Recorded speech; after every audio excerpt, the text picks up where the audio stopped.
Hello everyone, my name is Kiersten Brown and I'm going to be sharing my top 10 sociology concepts with you guys today.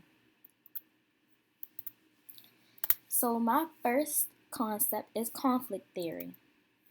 Conflict theory is a theoretical perspective that emphasizes the role of power and coercion in producing social order. Conflict theory sees a dominant class as controlling the resources of society and using its power to create the institutional rules and belief systems that support its power. For example, rich people having more money for resources than poor people.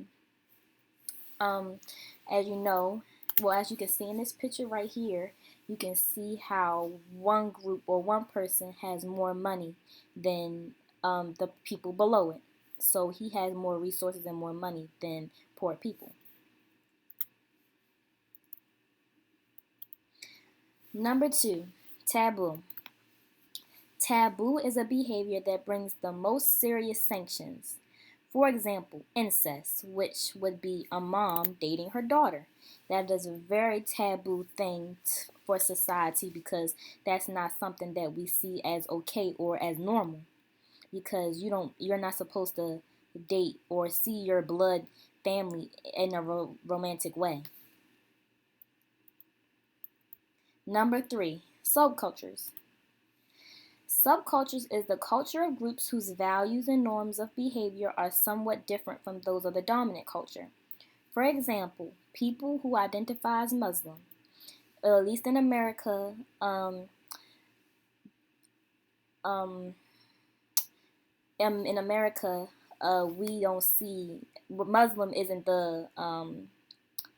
they aren't the more superior or they're not a known religion here, but whereas Christianity is, so their group is seen as a subculture. Number 4, socialization. The process through which people learn the expectations of society. For example, taking toddlers to play dates. When you take a toddler or a baby to a play date, they're learning how to interact with others and they're learning the norms of society and how you're supposed to act when you're dealing with other people. Number 5, resocialization. Resocialization is the process by which existing social roles are radically altered or replaced. For example, an individual who was just released from jail or prison.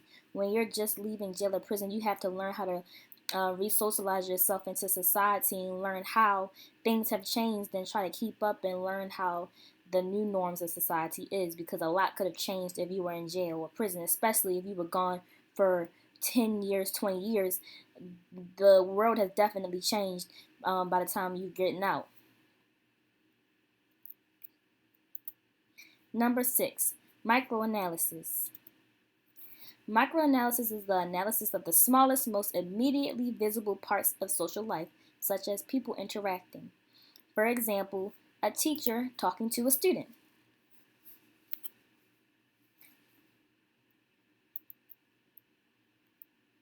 Number 7, coalition.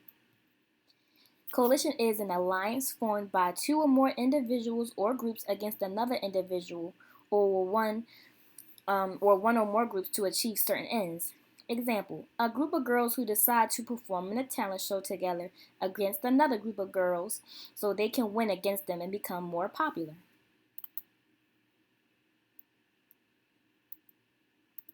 Number 8, a triad. A group consisting of 3 people. For example, a friendship group that consists of 3 girls. Number 9, prejudice. The negative evaluation of a social group and individuals within that group based upon conceptions about that social group that are held despite facts that contradict it.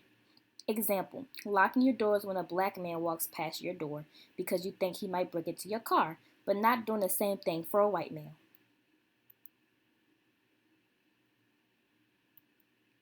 Number 10, stereotype.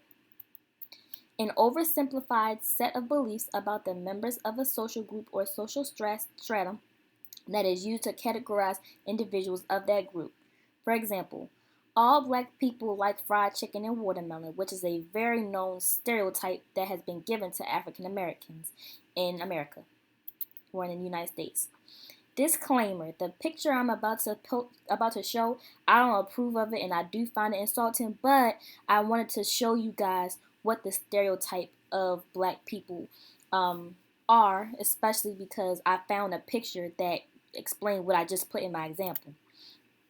So here's a picture of Barack Obama, and it says, "Lordy, I sure loves campaigning," and it's a picture of fried chicken and watermelon, and they tried to give Obama big lips and a bigger hairstyle, and their point was, I'm pretty sure this was posted when Obama was campaigning, and I'm pretty sure they wanted to say they were trying to give black people a bad light and showing that we are country and that we like fried chicken and watermelon.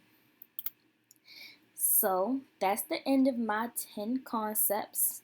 I hope you guys enjoyed it.